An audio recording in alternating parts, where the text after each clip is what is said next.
The horsemeat scandal that shocked the world. In January 2013, a food safety inspector in Ireland ran a routine DNA test on frozen beef burgers from a major supermarket. The result was impossible. Horse, not a trace, not a contamination. In some products, the meat was up to 29% horse meat. The burger in your freezer, the one you'd been feeding your kids on Tuesday nights, wasn't beef, and that was just the beginning. What followed was one of the biggest food fraud scandals in modern history. 16 countries, some of the biggest names in the food industry. And the most terrifying part, nobody knew. Not the supermarkets, not the regulators, not the consumers. For years, possibly decades, people were eating horse meat and calling it beef. So today we're diving deep into the scandal that made an entire continent question everything on their plate. But before we get into it, hit subscribe and drop a comment below telling us what other food scandals you want us to cover. All right, let's get into it. To understand how this happened, you need to understand how modern processed meat actually works, because it is not what you think it is. When you buy a frozen beef burger from a supermarket, that burger hasn't traveled a simple journey from farm to freezer. It has passed through an extraordinarily complex international supply chain involving multiple countries, multiple processors, multiple middlemen, and approximately 0 moments where anyone stops to ask what species this actually is. Here's how it works. A supermarket contracts a food manufacturer to supply frozen burgers. That manufacturer buys raw meat from a processor. That processor buys from a trader. That trader buys from another trader, who buys from a slaughterhouse in another country. The meat gets minced, mixed, frozen, packaged, and shipped. By the time it lands on a supermarket shelf, the origin of what's inside that packet is so buried under layers of contracts and logistics that even the people selling it have no idea what they're selling. That is not a conspiracy theory. That is just Tuesday in the global food industry. So when Irish food inspectors started testing frozen beef products in late 2012, they weren't expecting drama, routine checks, boring paperwork. What they found instead was a supply chain so thoroughly compromised that it would take investigators months to untangle. Several major supermarket brands, including Tesco, Lidl, Aldi, and Dunnes Stores, were selling burgers containing significant amounts of horse meat, and pork, by the way, which was its own separate problem for Muslim and Jewish consumers who had been assured the product was halal or kosher. The announcement hit Europe like a freight train. Tesco pulled 26 products from its shelves overnight. Burger King released a statement assuring customers their burgers were 100% beef, then quietly switched suppliers anyway, just to be safe. Politicians demanded answers. Tabloid newspapers lost their minds. Headlines like "Findus finds horse and beef lasagna" ran across every major front page. The phrase, "What's in your burger?" became the most uncomfortable dinner table question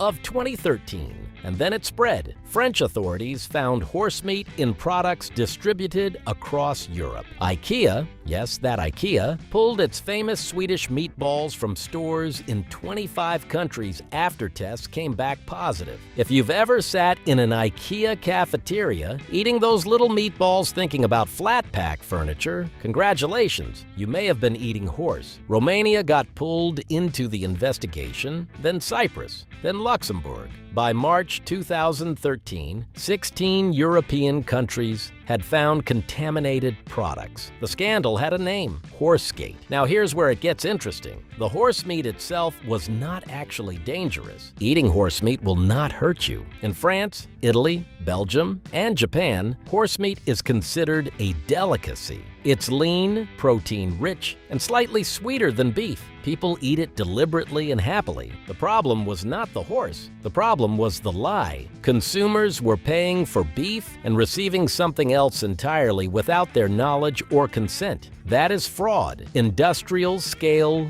fraud. But there was also a genuine safety concern underneath. Some of the horse meat had come from race horses treated with a drug called phenylbutazone. known as bute, a powerful anti-inflammatory painkiller that is strictly banned from the human food chain because of serious health risks. Suddenly, this wasn't just mislabeling, it was contaminated meat reaching dinner tables across a continent. The investigation eventually led to a Romanian slaughterhouse, a French meat trader named Spanghero, and a Cypriot trader labeling Romanian horse meat as beef and selling it into the European food supply. Spanghero was later found guilty of fraud. Their defense? They didn't know what they were buying was horse either, which means either the fraud went even deeper than investigators realized, or someone was telling spectacular lies. Possibly both. The uncomfortable truth that Horsemeat forced onto the table was this: the global food supply chain is so complex, so fragmented, and so poorly regulated that nobody is fully in control of it. Not the supermarkets, not the manufacturers, not the governments. The system had been built for efficiency and cost reduction, not transparency or accountability. And when you build a system purely around making things as cheap as possible, you create exactly the kind of gaps that fraud crawls through.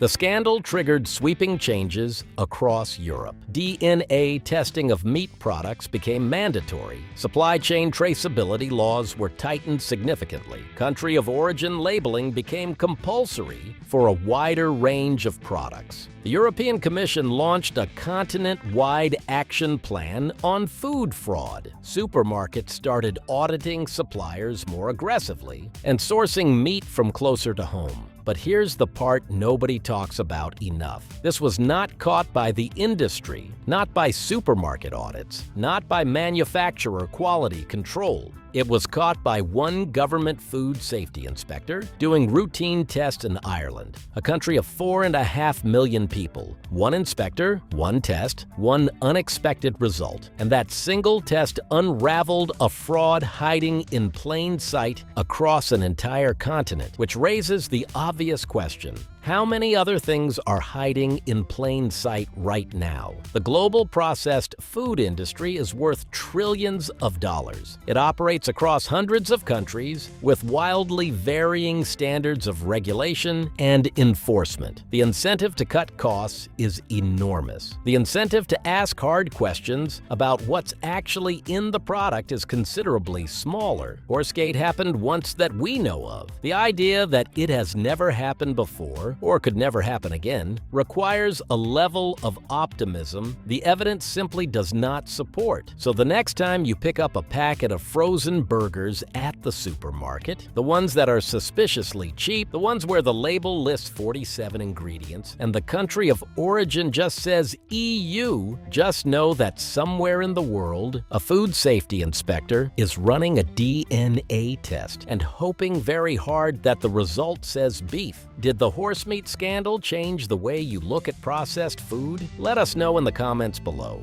And check out some of these other videos